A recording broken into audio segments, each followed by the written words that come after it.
Hola, buenos días. Yo soy la doctora Marjorie Cedeño, cirujano de tórax, cirujano general. La clase que vamos a ver hoy es mediastino y las patologías tumorales más frecuentes de esta estructura anatómica. Entonces, primero lo que vamos a ver es qué es el mediastino, cuáles son sus límites, cómo se divide, qué contiene cada compartimento, las patologías que afectan al mediastino, cómo se manifiestan, cómo se estudian y cómo se tratan. Ese es el orden de la clase de hoy. Entonces, la definición, digamos, clásica y mucho más sencilla de recordar es que el mediastino es la región localizada en la caja torácica localizada entre los dos pulmones. Si se recuerdan de eso, vamos a poder fluir mucho más rápido en la clase.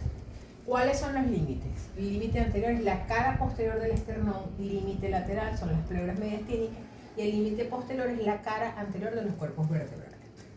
Entonces tenemos un límite superior que como tal no existe, sino que es una zona imaginaria que nos subdivide la porción cervical de la porción torácica. Importancia de esta zona, todas las estructuras que tenemos involucradas. Que tenemos porción digestiva, respiratoria, neurológica, vascular y muscular. Si nos recordamos de esta imagen, va a ser mucho más fácil a la hora de ver el resto de los síntomas que van a presentar los pacientes a la hora de evaluar. El límite inferior corresponde al diafragma.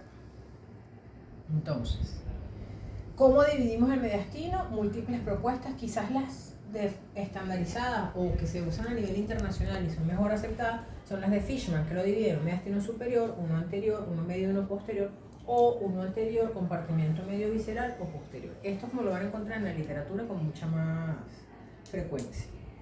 ¿Qué contiene el mediastino? Como ya bien lo podemos subdividir, siempre para subdividirlo tenemos que hacer una radiografía de tórax lateral. En el mediastino anterior está el timo, la grasa pericárdica, los ganglios linfáticos. Debemos recordar que los ganglios linfáticos están en los tres compartimentos del mediastino. Es la única estructura que está presente en los tres compartimentos. En el compartimento posterior tenemos el sistema del ácido hemiácido, conducto torácico, el sistema simpático torácico y los nervios intercostales. En el compartimento medio, que es el que también se llama compartimento visceral, está el pericardio, los grandes vasos, la tráquea con la emergencia de los bronquios principales, el esófago, los nervios frénicos y vagos y por supuesto los ganglios linfáticos. Entonces, ya teniendo en claro esto, hay una regla mnemotécnica, siempre uno se los pregunta a ustedes, que cuáles son los tumores de mediastino anterior. Entonces, para que no se les olvide, estimo, tiroides, teratoma y el terrible linfoma. Eso siempre tenganlo presente porque esa es una pregunta que en el resto de la carrera siempre la van a tener, que algún adjunto se las va a hacer. Dentro de las patologías del mediastino medio, de enopatía, de las primarias malignas, linfoma. De las metastásicas, si nos recordamos anatómicamente que tenemos pulmón a los lados, mama anterior, cabeza y cuello arriba, entonces así lo podemos sacar de una forma más lógica. Y por supuesto también puede haber presencia de lesiones a nivel por leucemia y por melanoma. Benignas, vivimos en un país donde la tuberculosis es endémica, entonces de las infecciosas, la tuberculosis y las micosis son las más frecuentes. Inflamatorias, sarcoidosis y CAMS y enfermedad de Castellman son muy poco frecuentes, menos del 5%. Cuando hablamos del mediastino posterior, hablamos de tumores vertebrales. Entonces, cuando hablamos de tumores vertebrales, tenemos metástasis, tenemos que recordar cuáles son los tumores que dan lesiones a nivel óseo, entonces está pulmón, mama y células renales, así como el mieloma múltiple y los linfomas. Diagnósticos diferenciales cuando hablamos de mediastino, el esófago, que puede tener muchas veces patologías que son de resolución quirúrgica o tratamientos médicos prolongados, sin embargo generan dilatación, ensanchamientos del mediastino. Entonces pueden haber dilataciones esofágicas como la calasia, la esclerodermia, la estenosis péptica y las hernias yatales por deslizamiento, paraesofágica y la presencia de divertículo. La clínica, aunque a ustedes les parezca un poco increíble, el 80% de los pacientes llegan a la consulta con este tipo de radiografía donde hay un ensanchamiento del cardiomediastino considerable y son asintomáticos. ¿Por qué? Porque tienen síntomas que el paciente no los sensa como patológicos. Un paciente tiene tos, no va a la consulta. Un paciente se siente cansado, disminuye el tipo de actividades que hace. Pero ahí es donde viene lo que ustedes tienen que ser mucho más acuciosos y precisos a la hora del diagnóstico.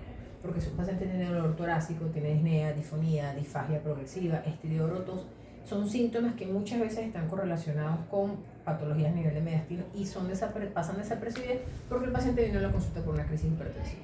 Entonces siempre es importante analizar al paciente como un todo, pedir los estudios de imágenes, por lo menos en esta radiografía vemos un desplazamiento de la columna aérea por una lesión en el mediastino anterosuperior. ¿Qué síndromes pueden ser frecuentes al momento de evaluar un paciente con una lesión en el mediastino? El síndrome de vena cava superior, se obstruye el flujo y lo que presenta el paciente son todos estos signos clínicos: cianosis, epistaxis, edema palpebral, tiene tosis palpebral, que es el síndrome de Claude-Bernard-Horner, Puede tener edema de esclavina, que es en la porción superior del cuello, edema de papila, edema facial. O sea, esto es importante a la hora cuando ustedes evalúan a un paciente. Son signos clínicos patognomónicos del síndrome de vena cava superior. Siempre tenemos que tener presente la anatomía. Si estamos claros cuáles son las estructuras involucradas, vamos a diagnosticar mucho más fácil este tipo de pacientes. Entonces pueden haber lesiones del nervio recurrente, cambios en la voz bitonal, disfonía, espasmos glóticos, puede haber alteraciones a nivel del vago, que realmente es el que más trabaja. Entonces vamos desde bradicardia, taquicardia, disnea, disfagia, tos poquilochoide. Lesiones del frénico muchas veces, y a veces suena medio loco cuando el paciente dice tengo hipo. Sí, tengo hipo, pero tengo hipo y no se me quita, un hipo incoercible. Hay que estudiar a este paciente. En cirugía en general hay unos síntomas que el hipo es un síntoma cardinal, en tórax también. ¿Okay? Cuando hablamos de tráqueo, un paciente que tiene disnea, que tiene estridor, no es una infección respiratoria, es un tumor de mediastino. Así como muchas veces los catalogan como con atelectasias o neumonías a repetición, es una lesión de mediastino que está condicionando todos estos síntomas. Y por supuesto la disfagia progresiva, si hay compresión a nivel del esófago. Voy a comer sólidos, ahorita ni siquiera tolero los líquidos. Entonces, cuando vimos la lámina del síndrome de vena cava superior con la destrucción del segundo ganglio o el ganglio estellatum, tenemos el síndrome de Claude-Bernard-Horner, que es tosis, anhidrosis, miosis, dilatación retardada y heterocromía. Generalmente se ve con los tres, tosis, miosis y anhidrosis. Pero el completo sería ese. Si hay lesiones de conducto torácico, el paciente no absorbe las grasas, entonces por supuesto va a tener una pérdida de peso progresiva, y cuando ustedes hacen una toracocentesis el líquido va a salir totalmente lechoso, no fétido. El compresión a nivel del ácido es mayor, un poco frecuente, pero se puede presentar con derrames pleurales y con hemoptisis. Entonces, ¿cómo se estudia esta patología? Evidentemente tenemos que hacer una historia clínica donde tenemos que ser acuciosos desde el inicio de los síntomas, la evolución, la severidad, los antecedentes que tiene el paciente. Y cuando hacen el examen físico, esto tienen que hacerlo en este orden: inspección, palpación, percusión, ocultación. Si ustedes lo hacen así, muy poco probable que se les escape algún signo a la hora de evaluar al paciente. Y por supuesto, lo que siempre les digo, evaluar al paciente como un todo, completo. No es nada más que tiene patología respiratoria, evalúo nada más el tórax. ¿Qué estudios de imágenes tengo en la mano? Siempre importante recordar que es cuando pides una radiografía, tienes que pedir radiografía de tórax PA y lateral, dependiendo de los síntomas, lateral derecho, lateral izquierdo.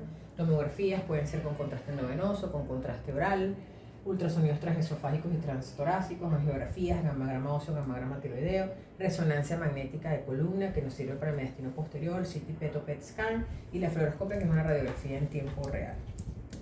Entonces, cuando empezamos a ver las radiografías, ¿qué es importante?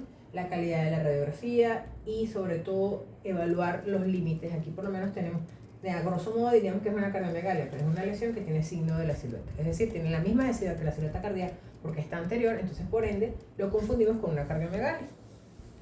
Cuando vemos la radiografía lateral, ven la diferencia. Están entre el compartimiento anterior y el compartimiento medio.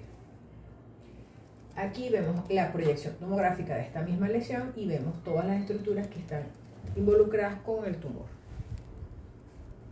Cuando tenemos ensanchamiento y desplazamiento del cardiomediastino, toda la lesión desplaza el cardiomediastino hacia la derecha, involucra los campos pulmonares superior, medio e inferior izquierdo, respeta los ángulos. Cuando uno describe una radiografía tiene que ser lo más explícito posible para que el lector pueda entender lo que nosotros estamos viendo. Y fíjense que cuando vemos la lateral están involucrados compartimiento anterior, medio y posterior, porque ya agarra la parte de los cuerpos vertebrales.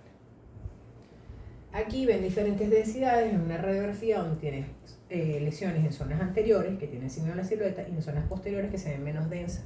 Cuando vemos el estudio tomográfico vemos que hay áreas de necrosis, porque es un adenocarcinoma que infiltró toda la pleura parietal. Podemos usar con las tomografías estudios 3D, por supuesto. Hacemos una reconstrucción no solo de la pared torácica, de la vía aérea, y podemos llegar a hacer hasta una fibrobroncoscopia virtual con las nuevas actualizaciones de los software, y eso tenemos que saber realizarnos nosotros mismos. La resonancia magnética generalmente se usa para mediastino posterior. ¿Qué otros métodos endoscópicos tenemos? La fibrobroncoscopia, la endoscopia, la mediastinoscopia y la toracoscopia. Entonces, cuando hacemos una fibrobroncoscopia, generalmente vemos el árbol traqueobronquial, entonces llegamos hasta los bronquios subsegmentarios. Lo importante es ver si está indemne la pared, si no hay lesiones endobronquiales, si no hay compresión extrínseca. Cuando usamos la mediastinoscopia, vemos el mediastino medio. Y es este aparato que está aquí, el mediastinoscopio, y este es el campo de trabajo que tenemos a la hora de visualizar para tomar las diferentes estaciones ganglionarias. Cuando hablamos de toracoscopia, hablamos de la evolución que inicialmente era 4 puertos y actualmente se usa uniportal. Un solo puerto, hacemos toda la cirugía con un pulmón totalmente colapsado. Aquí ven imágenes de siembra tumoral a nivel de la pleura visceral, aquí en pleura parietal, de un síndrome adherencial severo.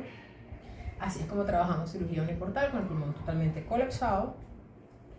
Aquí es lo que pueden ver es una radiografía, una paciente con antecedente de un C de mama, una mastectomía izquierda, ven la prótesis que llegó a control por una lesión en el mediastino medio, afortunadamente en un lipoma, que se hizo por toracoscopia. En esta imagen, que siempre se las pongo en la clase porque es una paciente femenina con tumor de mediastino que condiciona un ensanchamiento, pero sin embargo siempre ustedes se fijan en las radioopacidades bivasales. La paciente lo que tiene es unas mamas prominentes. Entonces no es que tiene neumonía bilateral bivasal, sino que tiene unas mamas muy prominentes y por eso es la importancia de hacer proyecciones PA y lateral. Aquí viene el estudio tomográfico de una lesión tumoral que infiltra completamente el mediastino y el pericardio. Aquí tenemos lo que siempre les digo que tiene que estar el pulmón totalmente colapsado, que es ventilación unipulmonar, cómo pasamos un autosuturador y cómo nos queda el pulmón después de la cirugía. Dentro de los otros abordajes que tenemos, la mediastinotomía anterior, entonces tenemos que esto se usa para las lesiones que no son resecables desde el plano vascular o que están en contacto con otro tipo de estructuras. Tenemos la esternotomía media cuando si hay plano de clivaje y lo podemos resecar completamente a través de una esternotomía con una sierra external, podemos hacer toracoscopia bilateral, podemos hacer cirugía uniportal o podemos hacer robótica. Los abordajes por toracotomías depende de la localización y depende de las destrezas del cirujano. ¿Cómo se trata cada una de estas patologías? Por supuesto, dependiendo del diagnóstico, si son quirúrgicas o no son quirúrgicas, si van a tratamiento médico, si nada más uno hace una biopsia para que después el paciente siga en quimio y radioterapia. Pero lo importante es ser muy precisos a la hora de evaluar al paciente con las manifestaciones clínicas, bien sea inespecíficas o inexistentes. Uno tiene que tener el índice de sospecha. Si uno estudia, uno aumenta el gabaje de conocimientos, pero al mismo tiempo, ¿qué hay en cada compartimiento? Esto es fundamental. Bueno, me despido de ustedes desde la mejor playa para mí que de Venezuela, que es Playa Villa, que espero que haya sido de su agrado la clase. Muchas gracias por su atención.